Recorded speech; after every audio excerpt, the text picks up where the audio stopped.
I think this is working. Hopefully it's working. If it's not working, it's bad. If it is working, that's expected. Google Chrome is not working because it's not on here. So W3M works. CS set. Okay. Oh, no, W3M doesn't work. It's not on here. Well, we use Firefox. Firefox works. That's on here. Okay. So this is not 228, this is 430, I think, that I'm standing in. That would be why the webcam's here, that makes sense. Oh, you asked about the deadlines. Monday, December 7th on Project 4 will not take very long. Project 5, Thursday, December 17th. This is about as late as I think I can possibly grade it. This is the one you can't test on iSoftera. Interesting note about Project 4. So, by SSH into iSoftera, I have, if I use my right password. Okay, people are solved, and run my Project 4. I get the number, the 11694, the number that's on the project description. And if I back out to this machine here, and I think I put P4 solved on here, and run it, I get a different number. I get 118. And this is just a copy. In fact, I don't even think I recompiled it. We can try and see if that happens. rm-rf P4 solved, and then I'll scp iSoftera P4 solved / whatever I'm working on, Project 4 to right here. And here it is. No, Sam, the password sounds longer than it actually was. I think you gotta make it. Oh, it's longer now. Oh, okay. Well, I guess I do have to rebuild it for each platform, and that could be part of why it's coming out different here. Because I tried copying the binary that I compiled on iSoftera to this local machine, and it's got a problem with procps. On the other hand, when I built it on this machine in here, it worked fine. So it's evidently linking against a different version of procps on iSoftera versus here. And so the takeaway here, Ubuntu has a different procps version than iSoftera. And I'm not sure as that's necessarily the difference here, but building it on Ubuntu here does seem to generate a different number. So if you get this number, that's fine. And if you go test it on iSoftera, you'll get the same number as the project description. So if you got a number that's not the same number as you see and you want to test to see if you got the right one, just try building it and running it on iSoftera and you'll see the right number if it's right. The other thing is, when it's fixed, it should actually store 496 copies in the file system. Before it's fixed, I don't think it does. And I forgot the reasons for it. One of these days I'll think about the reasons for that. Because it'd be kind of cool to explain that at some point. I'd like to know. Anyway, so you'll probably get 124 copies stored, which is not enough until you fix the leaks, and you'll probably get 496. At least when I took the leaks back out, I got 496. Okay, so there you go. I don't think the program description says anywhere that you have to get 496, so I think you can get full credit without, as long as it doesn't leak anything and has, uses the right amount of memory afterwards. Okay, so yeah, random note on Project 4 there. I don't know why I closed the terminal. Seth, quick question. Yeah. I'm not really sure about laws regarding distribution of malware, but I did put my keylogger on GitHub. Does that count as distribution of malware, or? No, it is a valid utility that you can use to analyze characteristics of network performance and utilization. Oh, okay, perfect. Plus, Although I called it keylogger, so that might. Well, logging keys is a perfectly valid thing to do. Oh. In some cases, you might want a log of keys pressed. Good point. Suppose, for example, you're writing a GUI program, and when you type into a blank, for some reason you're not getting all the keys that you think you pressed. Putting in a keylogger will allow you to differentiate between a lower level problem, like hardware of some sort, versus is it a problem with your program? Oh. Like, is your program causing some kind of condition on the hardware that's making it not record keystrokes? Yeah, in my interview I actually really went into detail about how I stole people's passwords and stuff with my keylogger and sent it across the network. And then when I left, I was like, I wonder if that screwed my chances of getting a job, because they mentioned, oh yeah, well you'd be working in an Ubuntu environment. And I left and I was like, well, Wonder if they're like not gonna hire me because I just admitted to stealing people's passwords. Well, you told them their passwords at the end and mentioned that you were going to do some things that they didn't like if they didn't hire you, right?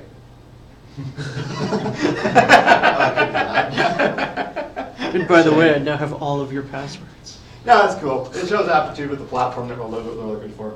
Oh, okay, that's good. The only downside of this conversation that I know of is now you gotta be careful the next time you do the keylogger program, because it's on GitHub. Oh, yeah, I guess my code, well, I mean, they'd have to know my GitHub account, they probably don't know that. They'd have to go find it, and they'd have to somehow make it not look like they just turned in your code, which is going to be hard to do. Because deck one. Yeah, that helped focus a lot. Oh yeah, so I want to talk about Android today. And you know, when I was looking at teaching this class, I was thinking that I should really set up an Android machine somewhere and show you how to write kernel modules for it, and then you can see all the differences. And when I got right down to it, there really isn't very much point because there's actually almost nothing in the way of differences. In fact, there's only a very small list of features that have been changed, and so we'll cover them. And it's not even going to take very long. Okay, so Android uses Linux kernel, either 3.4 or 3.10. It depends on which version of Android you're using. And of course, this will update in the future. If you look at Wikipedia Android releases, yeah, whatever. I don't know if I've got it or not, but I don't care if I have got it. Oh, this doesn't work that way. That's how Chrome works. Oh no, it does work that way. So what do you need that one for? Anyway, they've used a number of Linux kernel versions, and they tend to name them after something that you eat and then visit the dentist afterwards. So there's been a number of releases, and of course they walk through different kernel versions. So there's 3.4 and 3.10. That's what I saw when I was looking at popularity of which one's being used. And of course people update on these things. So 3.4 would be phased out at some point. We won't help right at this moment. I feel like I should help because I steal half my lecture materials from them. Anyway, so you can see different releases. They come out and they hit some popularity level, but it's very seldom that there's actually a dominant Android version. Like looking at this, takeaways. I mean, there's a brief period here with the blue one there, Gingerbread, where it was the main one in use. But for the most part, there's more than one Android version that's going to be running at a time. And this is fine, but it does make for an interesting security situation. I don't know if we'll talk about it later or not, where a lot of people end up with unpatched vulnerabilities. Anyway, so if you see somebody with an Android phone, probably version 3.4 or 3.10. Anybody here know what version on their phone? Formal poll? I have No? no idea what version I have. Okay. I'm on the 3.10, I think. Yeah. I have some version of Lollipop on there, which most likely uses 3.10. Yeah, Lollipop is I think so. 3.10. Okay. There you go. Okay, so differences. It's just kind of a short, it scrolls on past the screen. List of differences. There's this inclusion of this binder system. And we did some inter-process communication using pipes earlier in the semester. Made kind of a master-slave model where the master process distributes information through the pipes, and then the slave processes go and do what they do. And then they can return results through the pipe. That works fine.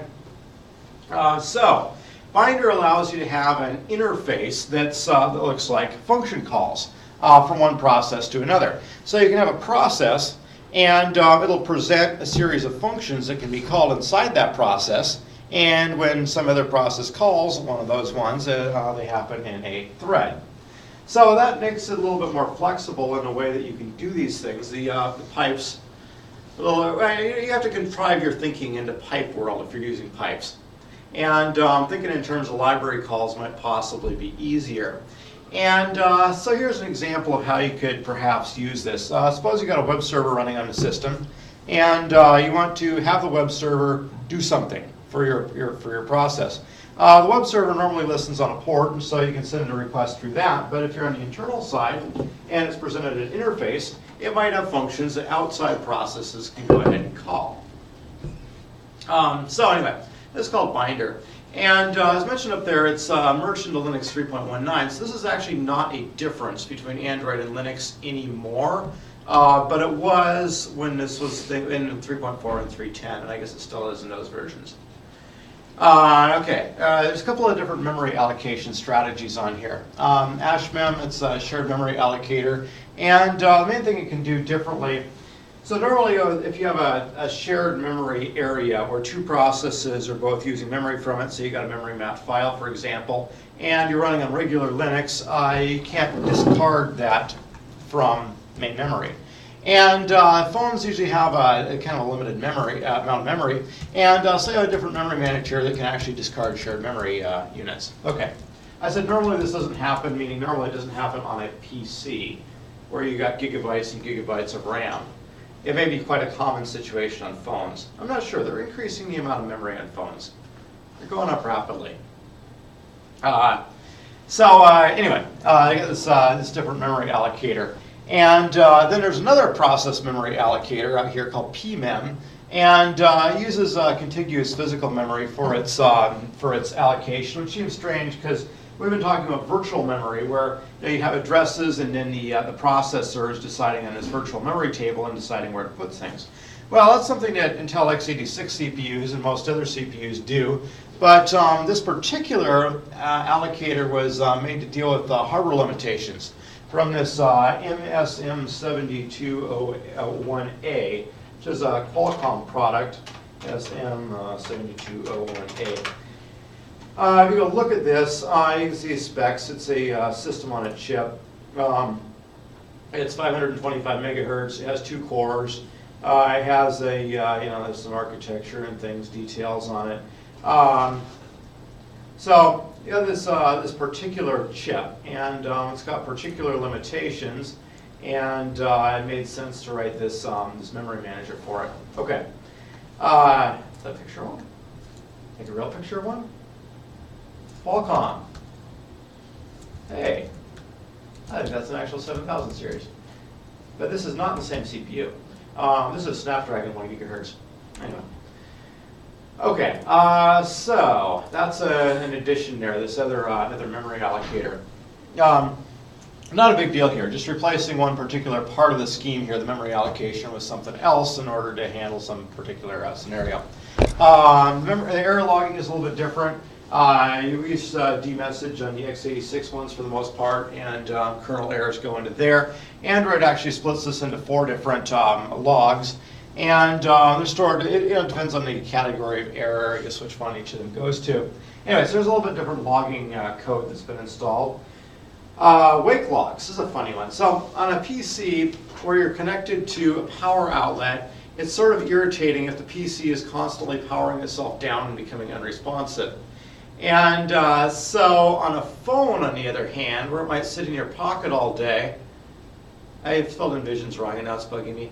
Anyway, so when you have the phone, it's nice if it turns off the screen and things if you set it aside for a while. Because a lot of the times when people use their phone, they'll pick it up and do something with it and set it aside. I've seen this happen time and time again. So it's good if the machine can go to sleep promptly and then wake back up. So think about the way mutexes work to lock a shared memory area between the 2 different threads. Either of the threads can say, okay, we're going to lock this resource, and then it can unlock that resource later. Well, wake locks are a way to lock the phone being awake, basically, or machine, whatever it is. And so then when the wake lock is released, it can be put to sleep. And so if all the locks are released, then the phone goes to sleep. So the idea is you pick it up and you look at your messages or your Facebook or your Snapchat or whatever you do on these things. And when you're done with it, the app is in activity. It's not busy with anything. It's not about to display anything for you. So release the wake lock. And if all of them have released their wake locks, then it can go ahead and power down a bit. It still has to remain somewhat awake because you could receive an incoming call or something that it has to deal with. But it can go into as low power status as it wants to, other than the slight monitoring. That's an extra little handling thing. They did some tweaks with the out-of-memory handling because it bumps into it regularly. The PC out-of-memory handling on a POSIX system is basically when some program calls malloc and there's no more memory to give it, you just say, you can't have it. Too bad. And so with Android, there's a little bit more finagling to try to keep everything in memory. And I just went through and had a good think, like, okay, we're going to be bumping up against this limit all the time. What exactly is the best thing to do in every scenario? And thinking through it that way, it's like, well, why isn't this implemented in the kernel? We'll talk about that in a minute here. Then it's got a different alarm timer system. We used alarms to wake up the kernel and do something for the Blink program. That's a POSIX alarm, and Linux can do that. But Android has a little bit different alarm framework. Apparently the framework for alarms in Linux wasn't really satisfactory until Linux 3 for phone usage for whatever reason, and so they added their own. Android started with Linux 2.6 point something, and so it included this extra alarm feature, and of course now it's it's the great competing approach for alarms. And so it supports it, and of course they can be both put together. There's a few other random things that are more minor than these changes, but for the most part, this is it. So when I say they're basically the same, yeah, they're basically the same for the kernel. The user space is quite a bit different. Okay, so as far as this mainlining, as mentioned, Linus envisions merging these Android editions into Linux, and he said in 4 to 5 years, and he said that in 2011, so really it ought to be any moment now. Here's the problems with it. So first of all, Google has a team that's developing these kernel extensions. So think about this from the kernel developer's perspective, from Linus's perspective. Google's hired a few guys. They have written some code, and it does something with phones, and they want to go have it stuck into the mainline kernel. So there's a couple of things that he's going to be concerned about. First of all, has it been tested and debugged? They can clear that hurdle. It works on phones. Does it cause a problem in other architectures? Did they check? Have they thought about it? Well, maybe. And then secondly, suppose he puts the features into the kernel. Suppose Binder up top. Suppose Binder is included in the kernel, and of course it has been. But when they're asking, we want to put this feature into the kernel, he's got to think, well, suppose they give us this code, and we put it in the kernel. And now Linux version 3.19 has this feature called Binder, and people start to use it. And so there's programs that run on Linux that depend on having this feature available. What happens if these guys at Google just kind of get reallocated to a new project, or Google forgets about it or whatever, and they don't produce any updates in order to keep the Binder code working correctly with each new version of the kernel? Well, then the kernel development team, Linus and his folks, have to take care of making this code stay compatible with any changes that get made in the rest of the kernel. Code that they didn't necessarily write, and so they got to go. So if it stops working, they have to go figure out why it's incompatible with whatever change they made and update it so it works again.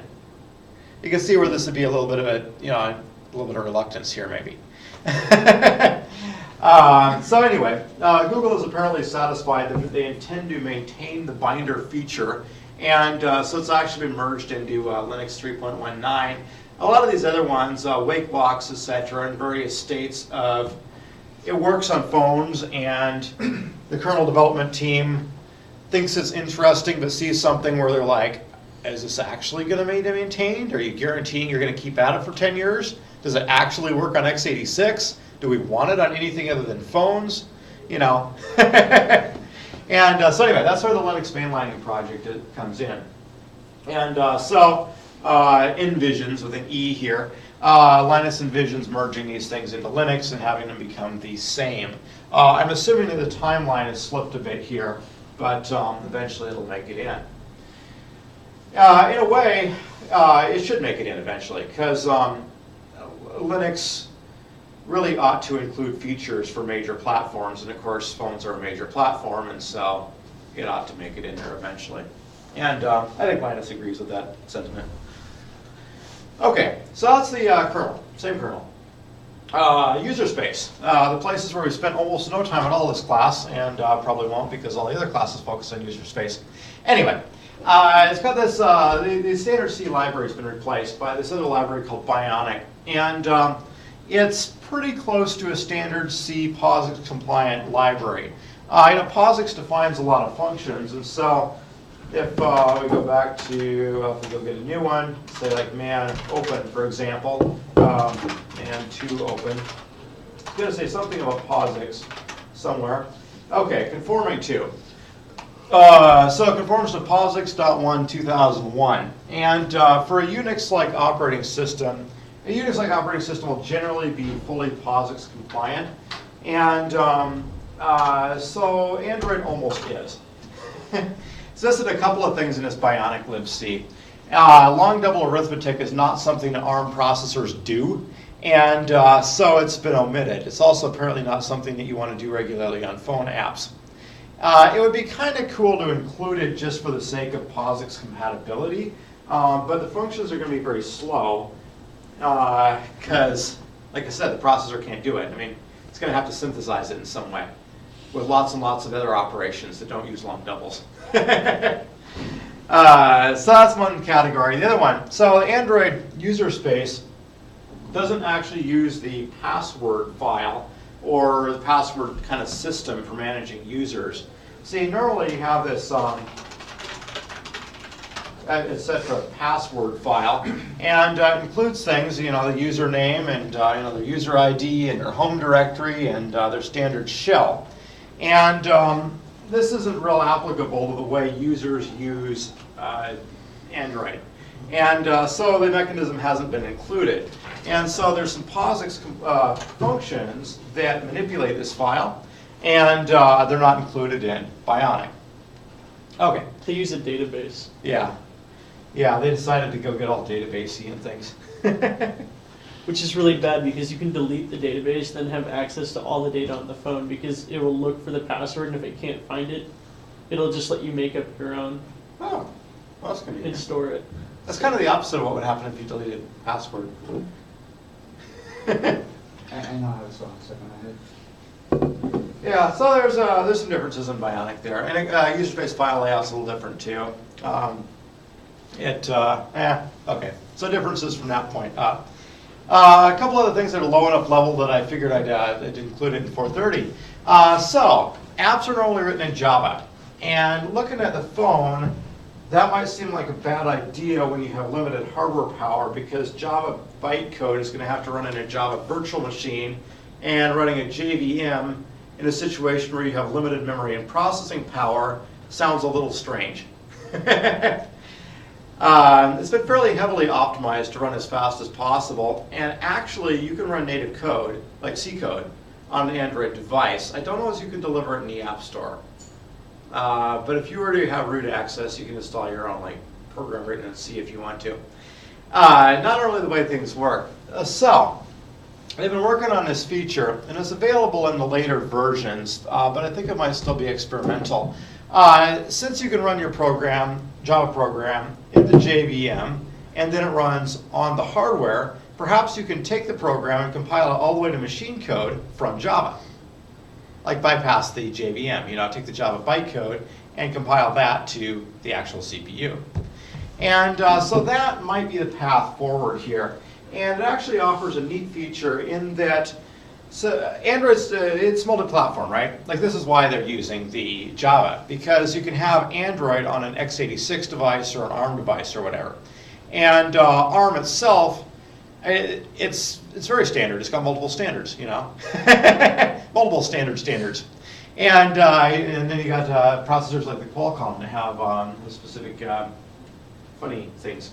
Okay, so when you deliver an app, you really want the app to work on somebody's gadget, even if they have an x86 gadget or a tablet or whatever.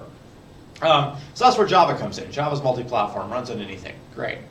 And so this way, this ahead-of-time compilation, what you do, you download your app. Your app comes as Java bytecode, compiled Java, and then your phone ahead of time compiles it from bytecode to machine code, and then it runs faster. That's the plan. Yeah. Would it be possible to write, so can you write kernel modules in Android? You can write them, yeah. You don't have root access to the phone unless you, obtain it. Oh, so you couldn't actually insert them into the operating system then? Oh, you could on my phone. If you you root it, you can. Yeah, if you root your phone, you can. I just got a great idea. So I wonder if I could put my keylogger on other people's phones if they've You'd have to change the key Virtual keyboards keyboard on those. works differently. It's a virtual keyboard displayed on a touchscreen, but the principle is sound. I mean, Yeah. at some point, all this stuff is going through the kernel, right? I may have an idea It, on do- my hand. it doesn't register like a keyboard though. It's a software packet. Right. Now, it'll be a little hard to deliver it as an There are app. multiple keyboards you can have installed, so it depends on how it sees the different ones. Yeah. Right. When you put your send all keystrokes to Kyle app into the app store for them, I'll just put it in it's, something innocuous, it doesn't look dangerous. yeah, it's going to have to root the phone to get the kernel module in. You can call it malicious for you, or something Yeah. like that. There's a few interesting games on the App Store that I've run into. Yeah, and sadly there are some that don't work on some devices. It's rather sad. Yeah. Yeah, you just have to include a way to root the device, or you can have it only work on rooted devices. You have to fast boot it. You have to get past the bootloader to root it. I'll have So to you work. can't do it remotely or through There it. it is. That's too bad. It would just like print that out. And then some phones are way more locked down now, they're just really hard to So get anytime out. I hit a key, it would play the wave. Pain On occasionally. your keylogger. Yeah. On my key over here. I did a There's no way to root the new Verizon phones. Their bootloaders are just airtight. Oh, really? Yeah. All right. That's It is not impossible. It's a hell of a lot. Okay. Didn't attempt. So that's the plan with the Java. We'll see how it works out. I think they got a good thing going there with that plan. And I want to see a native Java compiler anyway, because if they get that working out right, somebody's going to port it to just make a version where you write your Java program and it gives you x86 machine code, and that'll be kind of handy. I like that plan. I realize it entirely defeats the idea of Java where you can send your binary anywhere you want, but it would be cool if your Java virtual machine could be like, okay, we'll just take this whole program and turn it into a native program and be done with all the JVM memory limits and everything. I don't know, I think it'd be cool. Okay, so it's got that. Now, here's an interesting thing. So it's an open source system. Google has some proprietary components in it, and they have their own little app store. I think it's called Google Play. I don't actually have an Android, so this is where I start to sound funny. But anyway, so the proprietary components are required for that store. Now, since it's open source, you could fork it. And so Amazon has made one, for example.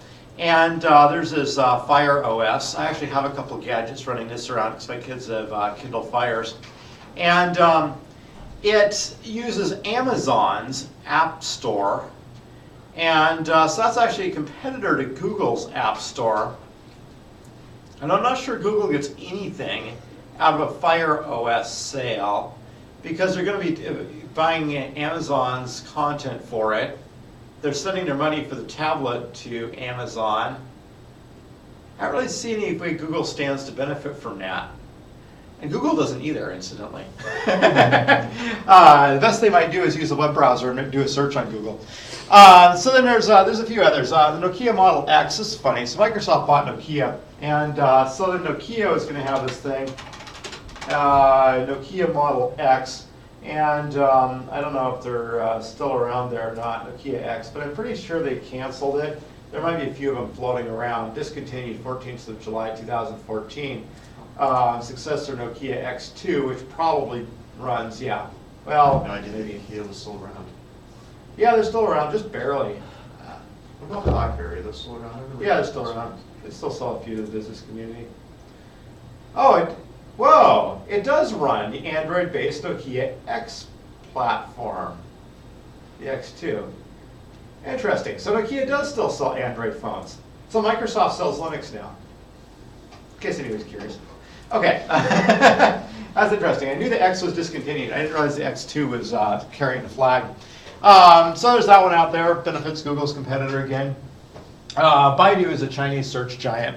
They're equivalent of Google, and they have their own version of this. And oh yeah, so open source model lets the cat out of the bag. Kind of cool. And well, kind of. I mean, most of these things are like dreadfully proprietary and locked down anyway. But you know, such is life. Okay, so we're kind of looking at a major transition in the computing industry here from Android. So assessing the effect of this thing. Here's some history about IBM. So IBM used to be this invincible giant. They sold mainframes, but they also sold all kinds of other stuff. You can still buy a mainframe. Z10. Z10 is our current lineup. And so, system Z10. And so it runs ZOS. There's a few other operating systems you can run on it. Linux on system Z, etc. So it's got a lot of features and whatnot. You can configure them with 1.5 terabytes of memory if you want to, which is still a bit beyond the reach of x86. And I think the start-in baseline model for the enterprise version is $1 million. They have a cheap version, a business class machine that has a lot less memory and things. Just really cut down one for 100,000. So they're still out there. Not used quite as much. And so you can still buy one of these things. IBM used to be a single source vendor, and so there's this phrase out there saying nobody ever got fired for buying IBM. Because in the 80s, if your company was going to have a computing solution where people were going to use computers, you could call IBM and get all of the hardware, support contract, everything. You could have a system that ran OS 2 or OS 390, I think they were selling then. ZOS was not yet. Or even OS 2 for a good period of time. So, giant of the computing industry here. Absolute standard in business and whatever. Invincible giant. And actually, Microsoft kind of displaced them. Microsoft, Intel, and various open standards. Because, see, IBM, the PC business, they came up with a lot of the standards for the PC. That's why it's called an IBM-compatible PC, or at least it was in the late 80s. However, Microsoft went and wrote this operating system called DOS, and it was cheaper than anything IBM was selling, and you could just buy it from and run it on a cheap platform. Intel was making all these cheap CPUs, and it kind of swept the rug out from under IBM. Because this is really the bottom end of the market here. People running DOS on IBM compatibles, but that's what took over. And so it's a fairly quick transition. IBM went from being this giant to kind of like they are now. They're still out there, they're still big, but they were the main company in the technology business. Okay, so one thing that happens here, success leads to success. So when IBM was top of the heap, people were making stuff for IBM platforms. Yeah? If I remember correctly, they use an IBM to guide a Patriot missile. Yeah, I wouldn't be surprised. Interesting.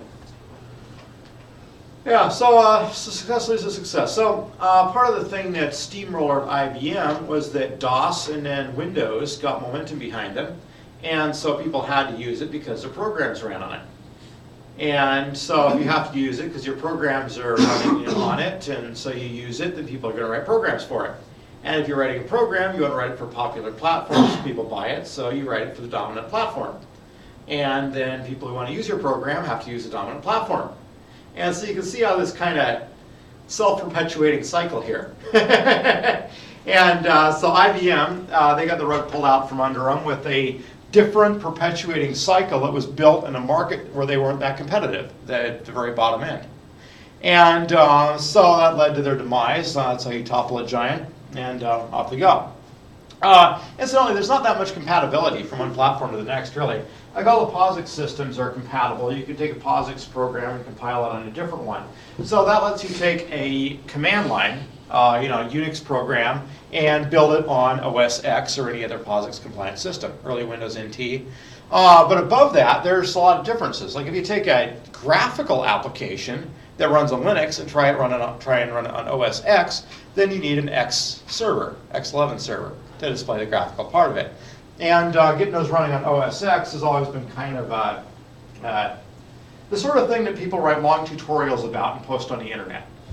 Oh, they fixed it in the new version. Did they? Yeah, you can do that now. Okay. I've seen people doing it before. But, if I ask, like, oh, how do you do that? They're like, oh, I followed this long tutorial and spent all Saturday on it.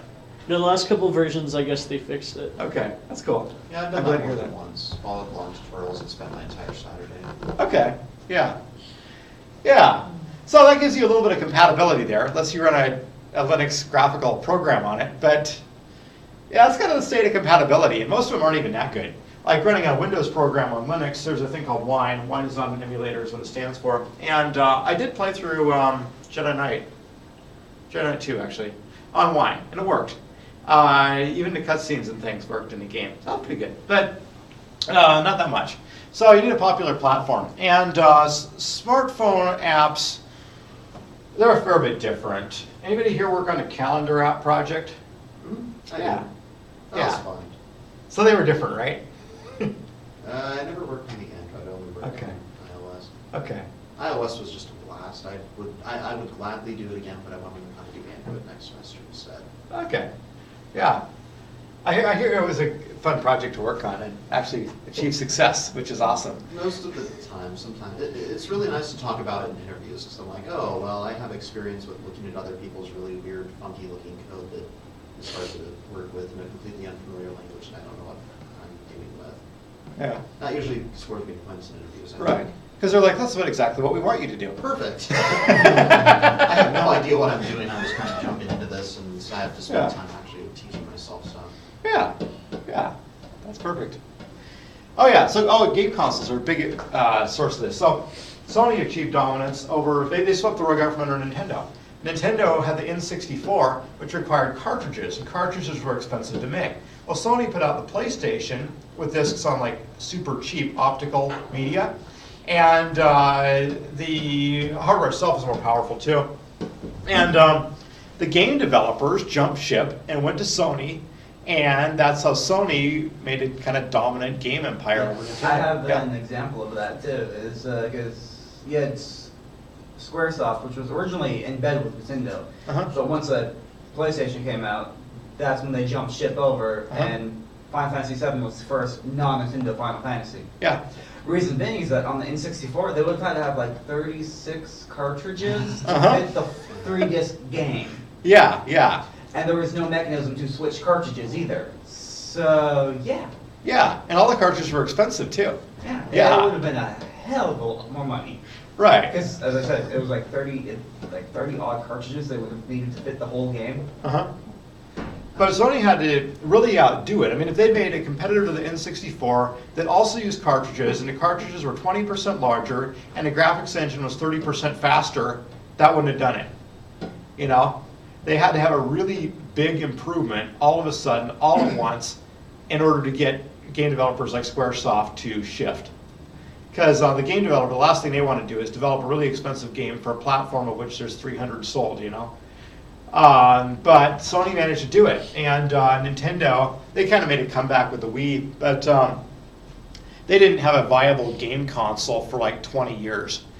Well, GameCube was a viable game console. I grew up with that thing, and also PS2 as well. So I guess. GameCube was always a far distant third to the Xbox and PS2 though. yeah, I mean, I never did play the old original Xbox. The GameCube, the only problem with that was that they had really tiny discs because I think they were trying to prevent piracy or something. That Yeah. didn't work though.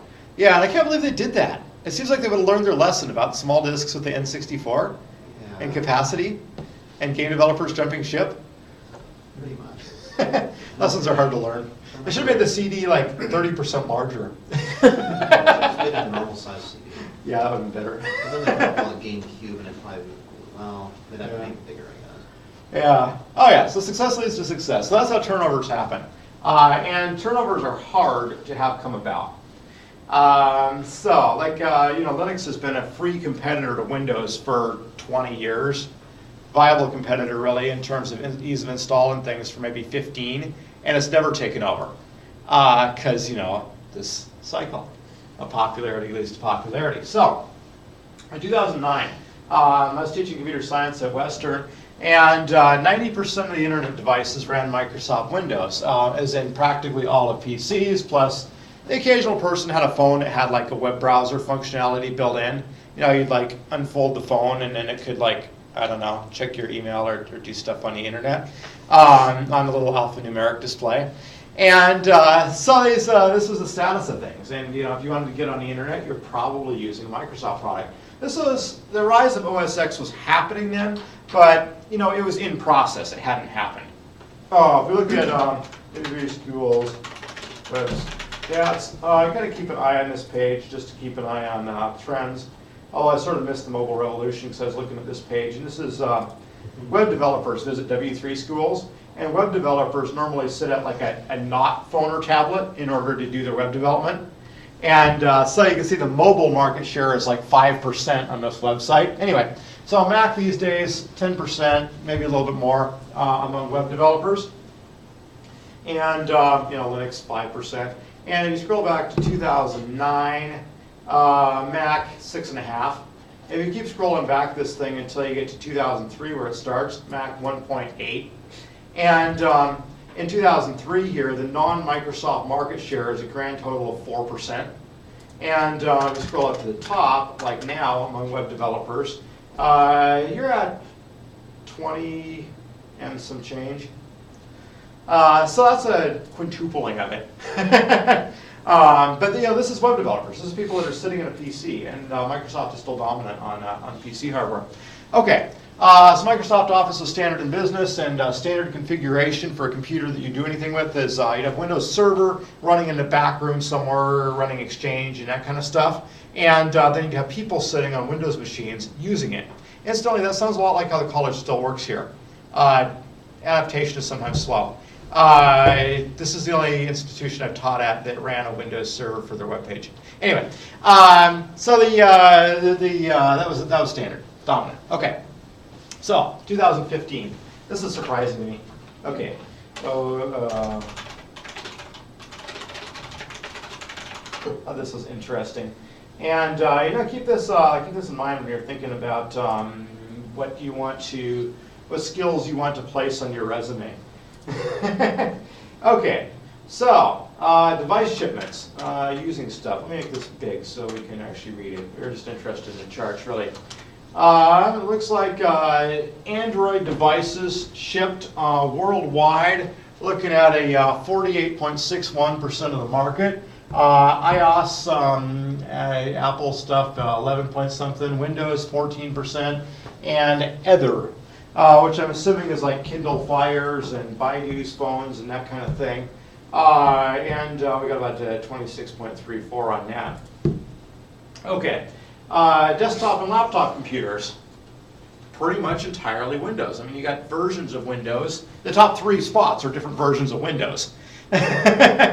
So Microsoft completely dominates this segment. OS X is really the main one that's got some traction there. Chrome, I was surprised to see Chrome is this far down the list. I thought Chromebooks were more popular than that, but apparently not. They're more popular in technical circles, I think. I see a lot of them around here, but I see a lot of Linux use around here. This is among the muggles. Okay, so web clients. You can see still a lot of Windows-based used for actual internet activity. And I think this happens because when people are going to do a lot of reading on the internet, they want a bigger screen. And so that's when they'll actually sit down at a laptop or desktop and do their web browsing. I never browse on it. I don't have a phone. I borrow my wife's phone sometimes. So I'm an expert in these things because I can pick it up and I can check the text messages that have come into it. I don't know how to reply to them, but I can check them. Anyway, so the web clients. Windows is still going to be ahead there. But this is changing fast, this one. Stat counters source here is just looking at connections there. Okay, tablets. Unfortunately, there's no chart on this one. I was disappointed to see that when I looked through this article this morning. But we got shipments and we got usage. And usage will tend to trail shipments because if something's selling like crazy, it'll take a while before it reaches enough market penetration that you have high usage. Wholesale shipments. Android, 62, iOS, 36, Windows, nothing. This Gartner statistic here. You can see in this other statistic from 2003, they were getting 7.5.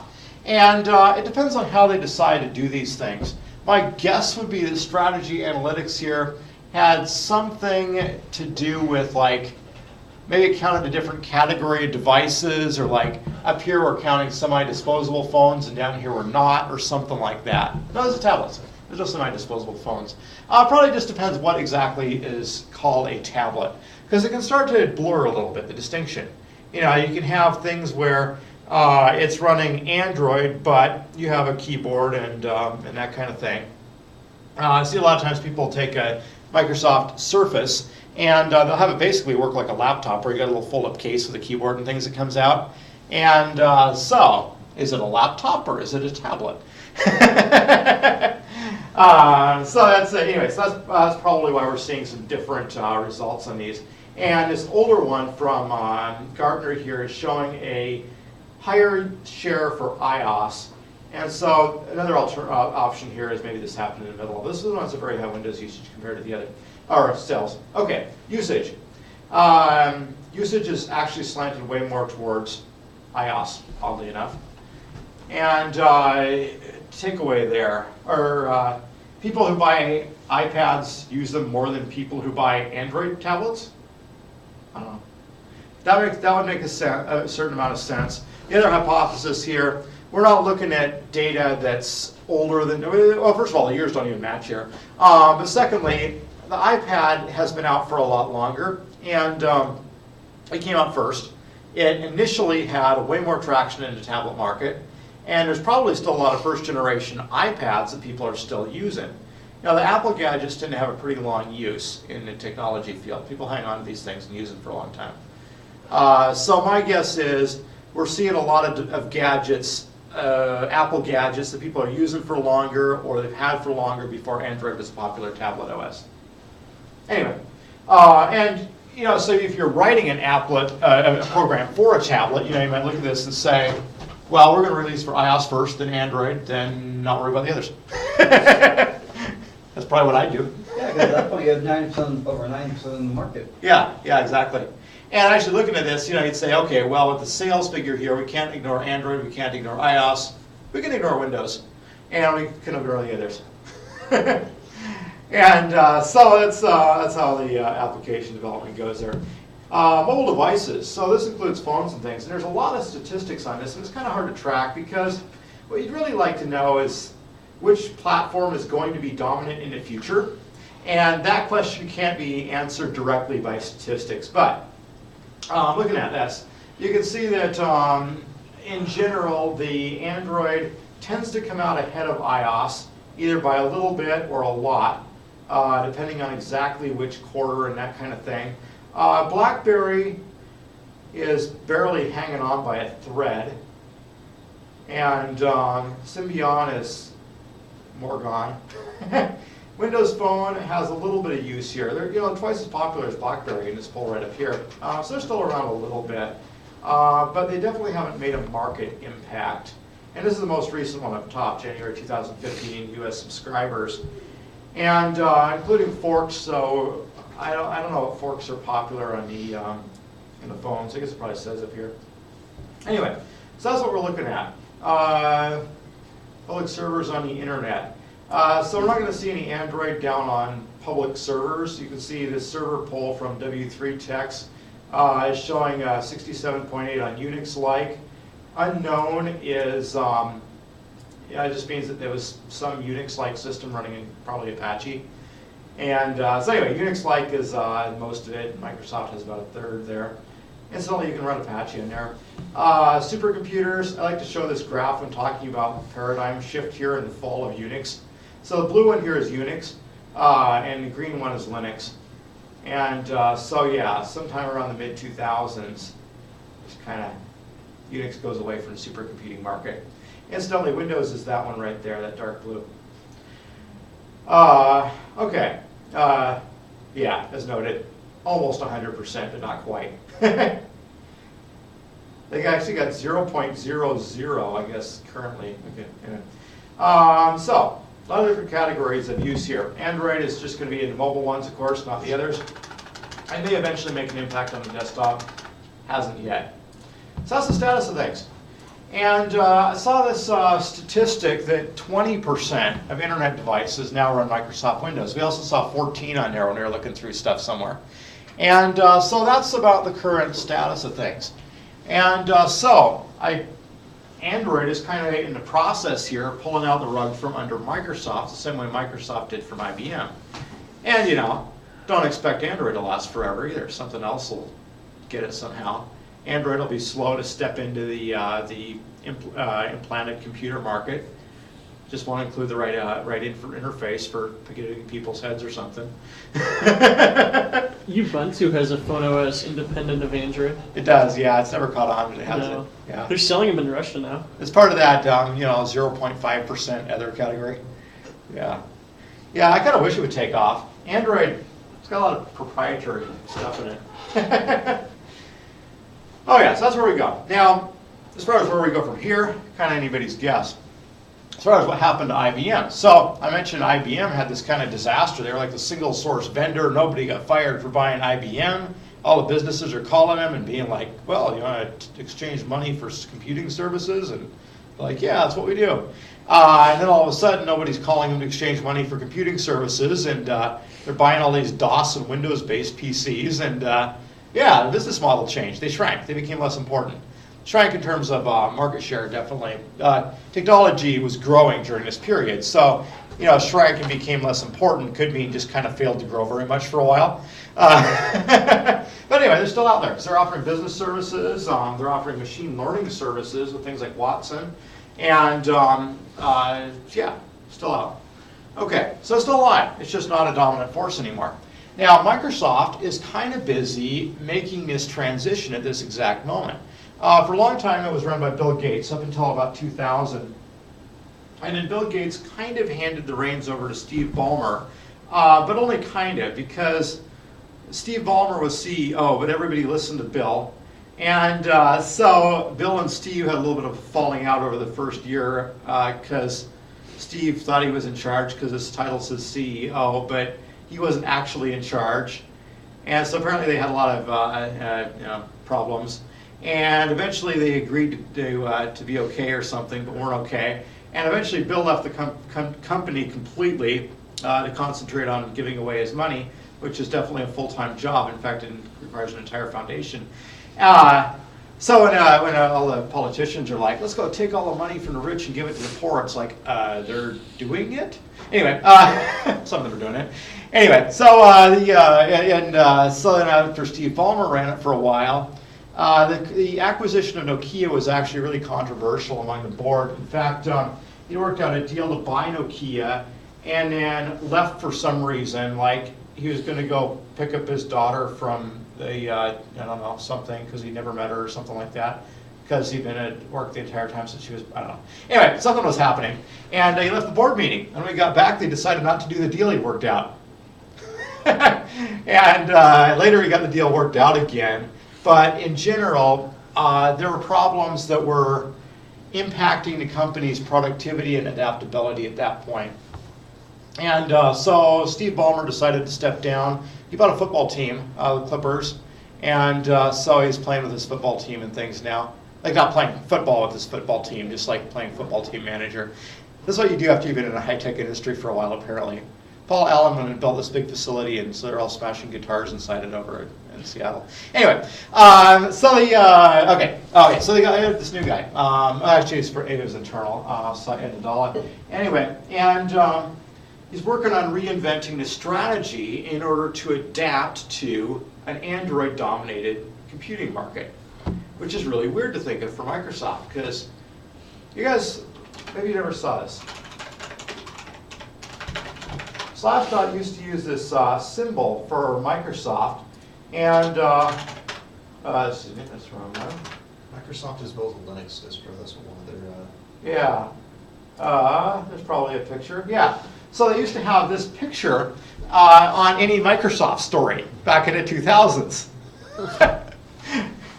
And the idea was, Microsoft was going to assimilate any new area in technology. And there was no escaping the Borg. They were just going to continue to assimilate, and they're completely invincible.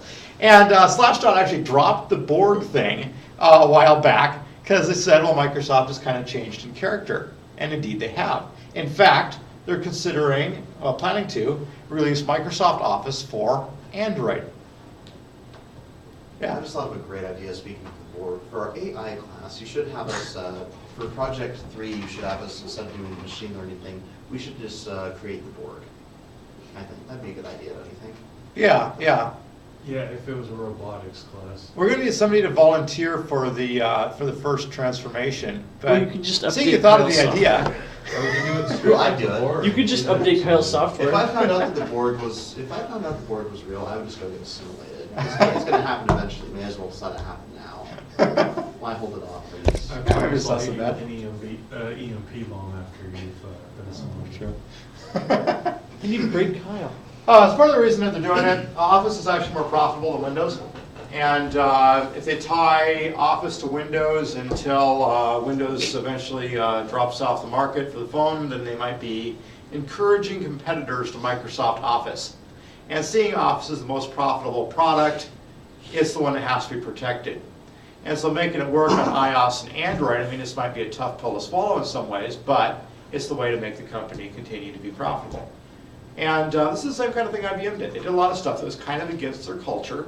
They like to be a single source vendor, et cetera, et cetera. But they started selling Windows PCs, and they eventually sold the business to Lenovo, which continues their products. But basically, just adapt to changing circumstances and continue to be successful. So that's what this new guy is doing with Microsoft, and I think part of the reason to hire somebody new who hadn't been in charge in any way, shape, or form before was to acknowledge that the world was a little bit different and that the company needed to be a little bit different to stay competitive. Anyway, there's a long article about him online, so interesting guy.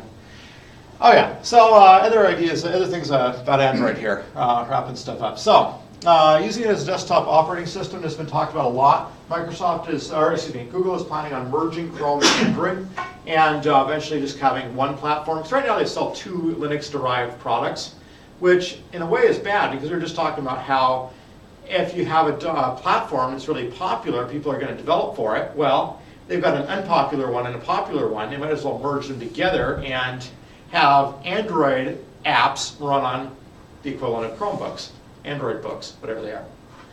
So that's the direction they're planning on heading here.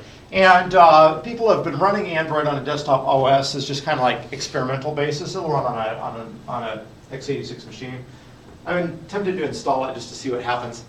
And so it'll appear there eventually, and we'll see what goes on there. Merging the two together makes a lot of sense because tablets are taking over a lot of features that PCs normally do. And there's no reason you couldn't make like a 20-inch tablet, and people could start to use that instead of a laptop. A 20-inch tablet with a Bluetooth keyboard. Hey, why not? And a little stand for it, a leather cover. And a little thing that you can click with. Yeah, yeah. But then you can take the tablet out and just tablet with it if you want to too. Anyway, so yeah, we'll see. I think they need to make a little holder for the tablet. So like your tablet is your monitor, and you just like put it in a stand and you use like a Bluetooth keyboard and mouse. And then if you want to go to a meeting, you just like pick up your tablet and go use it. And sure, it's huge. It's like 20-inch or whatever, but it's probably not that heavy. Anyway, oh yeah. So reasons for Android success. It's free as part of it, but it's usable by a lot of people. So in some ways the success looks a little strange to us. Our people are opposed to a lot of stuff in Android, like the no root access. I mean, multiple people in here are talking about rooting them, right? And you did this because you don't like not having root access, right? Like maybe you got a reason for it, but doesn't it just deeply offend you that you don't have control over your gadget? Like you bought it, right? It's yours. You paid for it. It's in your pocket. It's a computer. I especially hate it when computers tell me what to do. Yeah. I just get it.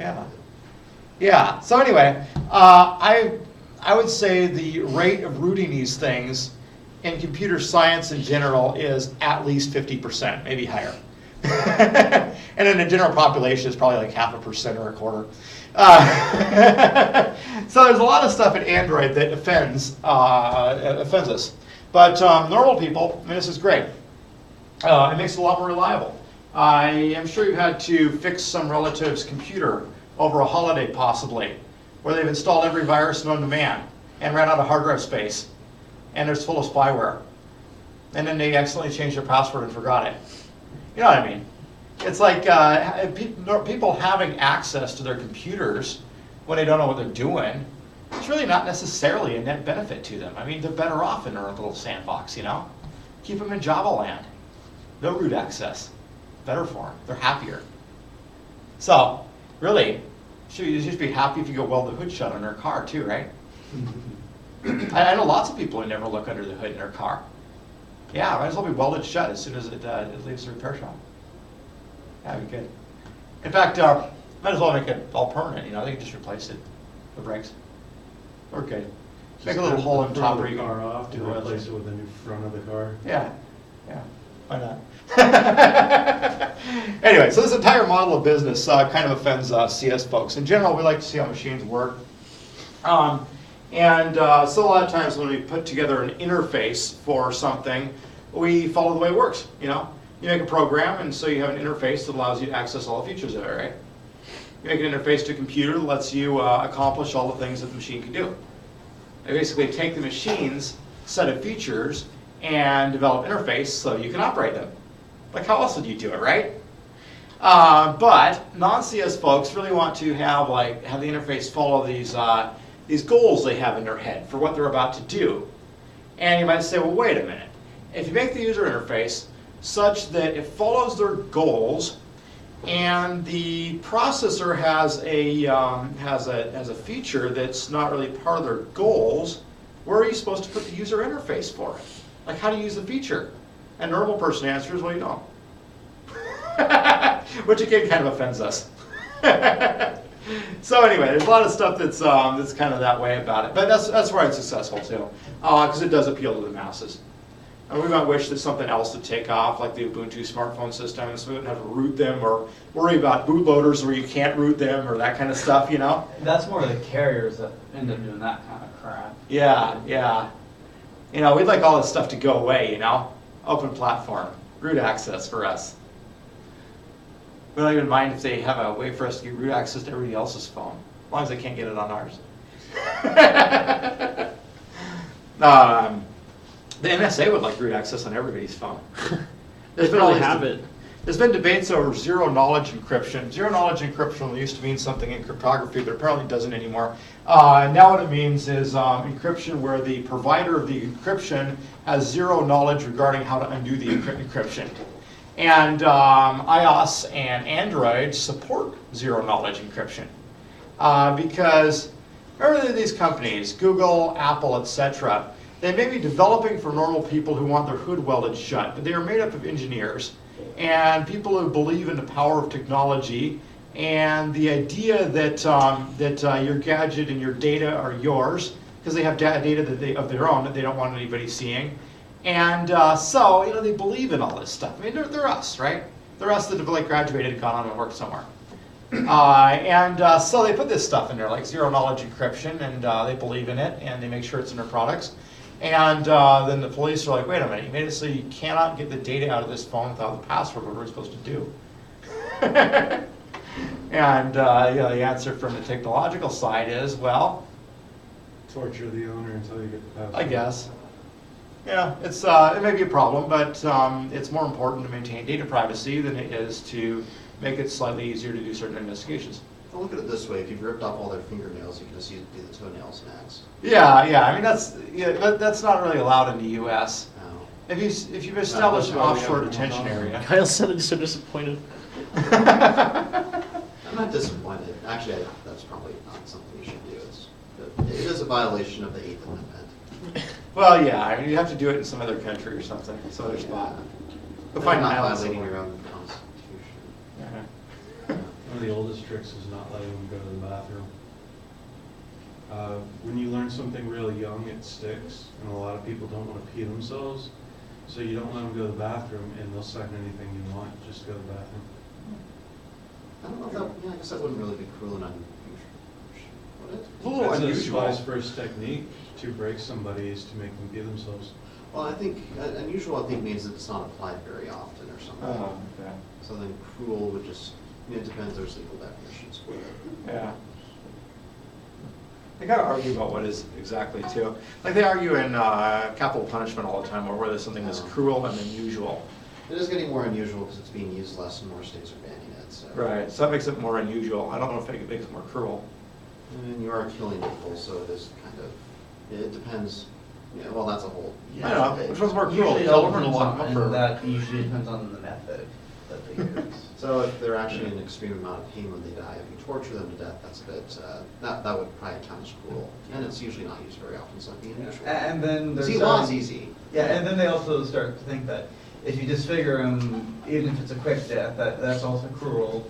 So like the heading, the guillotine. I mean, It might be, You you might be didn't getting. really feel anything with that, but it was apparently cruel because their head was cut off. Well, with the guillotine though, actually what it did, the blade's not really, yeah, like, the blade's actually fairly thick, so it kind of just, the weight of the blade kind of just squeezes the head off instead of actually cutting it off. So it is quick, but there probably would be quite a bit of pain. Well, they were discussing for a long time whether the head lived on, and they kind of decided it did. Like, they have some famous experiment where somebody's head's chopped off, and then people are like saying his name, and he's like looking at him and things. Yeah. That's interesting. Yeah. But nowadays we're pretty cruel too, because we make them spend the last 10 years of their life locked up in a box dealing with the legal system, Yes. trying to get out. Especially if they're actually innocent, and then it's just a whole other, yeah. Yeah. it's kind of- Yeah, so it's like, okay, paperwork and lawyers for 10 years, well, you're locked in a box. Then we finally kill you. Oh, I'm done with Android though. Questions, comments? Okay, cool. I had a question about something else.